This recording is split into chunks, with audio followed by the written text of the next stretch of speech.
अस्सलाम वालेकुम यार। आज मैं आपको लैंकोमाइसिन पर रिव्यू दूंगा। लैंकोमाइसिन मार्केट में 300 मिलीग्राम और 600 मिलीग्राम की स्ट्रेंथ में अवेलेबल है। ये जो एक कैप्सूल के फॉर्म, इंजेक्शन के फॉर्म और सिरप के फॉर्म में आती है। ये एक एंटीबायोटिक है जो क्लेंडामाइसिन ग्रुप से इसका ताल्लुक है। आज मैं आपको लैंकोमाइसिन इंजेक्शन पर कंप्लीट रिव्यू दूंगा। अगर आप हमारे चैनल पर नहीं है तो सबसे पहले इस चैनल को सब्सक्राइब करें। चलो स्टार्ट करेंगे लैंकोमाइसिन इंजेक्शन की यूज। ये जो इंजेक्शन है ये थ्रोट के इन्फेक्शन के लिए, टॉन्सिलाइटिस के लिए इस्तेमाल किया। अगर आपकी स्किन में इन्फेक्शन हो, स्किन में रैशेज हो, स्किन में दाने हो, पिंपल्स हो, स्किन एंड सॉफ्ट टिश्यू जो भी इन्फेक्शन हो, इसके ट्रीटमेंट के लिए इस्तेमाल है। साथ ही बोन एंड जॉइंट में जो इन्फेक्शन होती है, हड्डियों में जो एनएरोबिक इन्फेक्शन होती है, इसके ट्रीटमेंट के लिए अगर आपकी लंग में कोई इन्फेक्शन है, आपको नमूनिया है, लंग में इन्फेक्शन है, नमूनिया है, खांसी आती है, खुश खांसी आती है, लंग में जो भी इन्फेक्शन है, सांस लेने में दुश्वारी है, तो इसके ट्रीटमेंट के लिए। और टाइटस मीडिया, अगर आपकी खान में कोई इन्फेक्शन है, खान के अंदरूनी हिस्से में कोई इन्फेक्शन है, इसकी जख्म की वजह से आपकी खान में दर्द आती है, सोजश होती है, फस आती है, ब्लड आती है, तो इसके ट्रीटमेंट के लिए भी इस मेडिसिन का इस्तेमाल। अगर आपको यूरिनरी ट्रैक इन्फेक्शन है, यूटीआई है, तो यूटीआई के ट्रीटमेंट के लिए भी इस मेडिसिन का इस्तेमाल किया जाता है।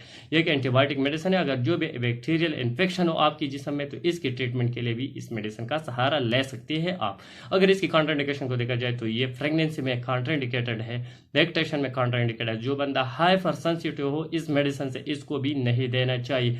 और साथ ही इंटेस्टाइनल में जो इन्फेक्शन है, इसको भी नहीं देना चाहिए। किडनी पेशेंट की, लेवर पेशेंट को भी इस मेडिसिन का इस्तेमाल नहीं करना चाहिए। आस्थमा वाले पेशेंट को भी इस मेडिसिन का इस्तेमाल नहीं करना चाहिए। अगर इसकी साइड इफेक्ट को देखा जाए तो इस मेडिसिन के इस्तेमाल से वर्टिगो हो सकते हैं, सर की चक्कर आ सकते हैं, नाज़िया और वॉमिटिंग काज कर सकती है। इस मेडिसिन के इस्तेमाल से आपको डेजीनेस भी पैदा हो सकती है। इस मेडिसिन की इस्तेमाल से आपको सर में चक्कर आ सकते हैं, डायरिया भी काज कर सकते हैं, इंटेस्टाइनल स्वेलिंग भी काज कर सकते हैं। अगर इसके डोज को देखा जाए, जो ये इंजेक्शन होती है, ये इंजेक्शन IM और IV दोनों रूट्स हमें इस्तेमाल कर सकती है।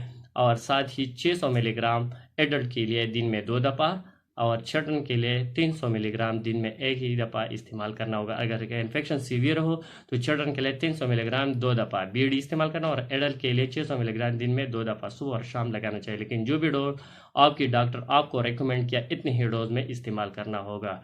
डोज के डिफेंड पेशेंट की बीमारी की नौइयत पर करेंगे, पेशेंट की वेट और एज पर करेंगे कि कितनी मकदार में इसकी डोज की रिक्वायरमेंट है, इतनी ही मकदार में इस्तेमाल करना होगा। Thank you for watching.